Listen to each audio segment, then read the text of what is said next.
Okay, this is Mr. York. I'm here with period 5 again, and we're going to be talking about how to render our videos. You've gotten to the point where you've done all your editing, everything looks great, you've had your group members watch it, and now they've chosen yours. Yours is the best one out of the group to submit, and what you need to do is called rendering. Everybody say rendering.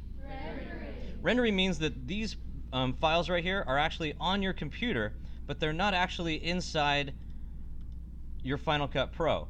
It is okay, Megan. Megan's saying it's okay. What that means is that we still have to go through a process of having this program go to the computer, take all the files that you have, and put them into one video file to submit. You cannot submit a file that looks like this. If I go over here to my desktop hard drive and I go to, I think it's movies, you guys will see these icons. These are not submittable files. Those are Final Cut Pro files. The only thing that's actually in Final Cut Pro are the transitions and the titles. That's the only thing that actually belongs to that program. The rest of this stuff is someplace else. If you guys look over here inside Sledge footage, that's where all of that footage comes from. All the music, everything is over there because I'm working on an outro for CCNN right now. Does that make sense? So to do that, you're going to go over here to the upper right hand corner to this. I don't know what that icon even looks like or what it's supposed to be. It looks like a square with an arrow coming out of the top. You click on it, and you have several different choices. Does everybody remember which choice you're going to choose? It's only been like 4 weeks, but I know it's been a lot since we actually did this, right? So we're looking for the one that says Master File. I'm going to click on that. You're going to title it everything that you need to identify your video from everybody else's. So the first thing you're going to do is put in, what goes first? Your name. Right? Your name's going to go first. So in this case, I'm going to put my name. And then your group. And you guys should know which group you are, 1 through 5, right? So if I'm group 1, I put group 1.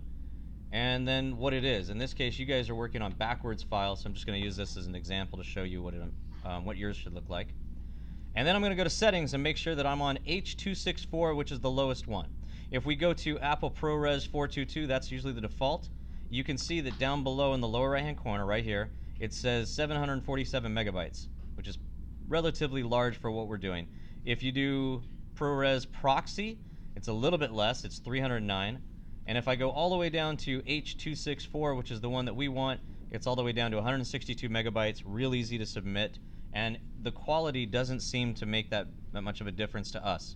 I mean, when we're just grading these, it's just fine. So I'm going to hit next. And here's what you guys are going to have to do. It's going to ask you again to title it, and you're going to hit save. And this is what's going to happen. Upper left-hand corner, you guys might be able to make out this little clock right here. In fact, I'm going to try and see if I can zoom in on it for you. You guys see that? You guys see that okay? All right, that is your progress bar. It is a clock that's counting down. When it gets all the way back around to 12 o'clock, that means it's done. Your video will actually pop up, and then that is the video that you're going to submit. Not the Final Cut Pro file, but the file that looks like a finished video. Finished video files often look like this. CMS promo, or this one here, it says dance party. That's just Logan dancing. If I double click on it, it just plays like a regular video file, and that's how I know I've got the right one. I'm going to exit out of that one. There it is, it popped up. There's my video file, and it's ready to play. That's the one that I want to submit, and just look how happy they are about being rendered. Right? Anyhow, that's enough of that. Does anybody have any questions? Pretty simple? Good. Enjoy rendering, and make sure that you go to Google Classroom and submit the one that you think is the best.